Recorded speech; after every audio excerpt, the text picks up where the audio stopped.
வணக்கம். இப்ப நம்ம கலசப்பாக்கம் 2வது தீர்த்தவாரிக்கு வந்துருக்கிறோம். பாருங்க மக்கள் கூட்டத்தை. 2வது தீர்த்தவாரி உண்ணாமலையார் சகிதமா வந்திருக்கிறாங்க. இது வந்து 2வது தீர்த்தவாரி. முதல் தீர்த்தவாரி மணலூர்பேட்டை தை மாசம் 5ஆம் தேதி தன்னுடைய சின்ன மனைவியைக்கான மணலூர்பேட்டைக்கு வந்தாரு. இப்ப வந்து கலசப்பாக்கத்துல இருக்கிற தன்னுடைய 100 ஏக்கர் நிலத்துல என்ன பயிர் வச்சாங்க, எப்படி இருக்குதுன்னு வரவு செலவு பார்க்கறதுக்காக வந்திருக்கிறாரு.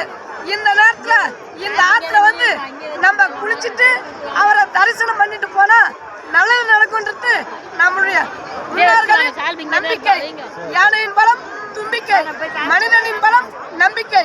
இது 2வது தீர்த்தவாரி.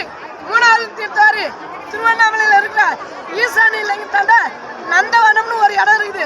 அந்த இடத்துல பொழுதுபோக்குக்காக வந்து அமர்ந்து இருப்பாராம்.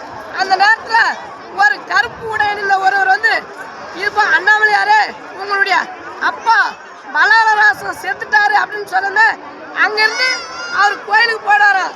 அப்படி கோயிலுக்கு போய் 16வது நாள் பள்ளிப்பட்டு ஆத்துக்கு 4வது தீர்த்தவாரி போவாரு. அங்க போய் தலை முழுகி காரியம் பண்ணி இன்னமும் தலை கட்டின்னு வரது ஐதீகம்.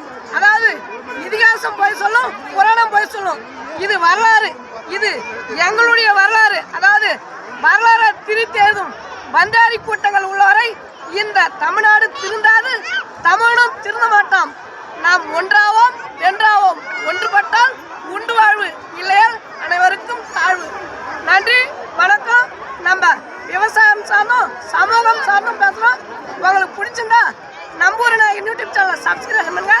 எங்களுக்கு கொஞ்சம் ஆதரவு பண்ணுங்க.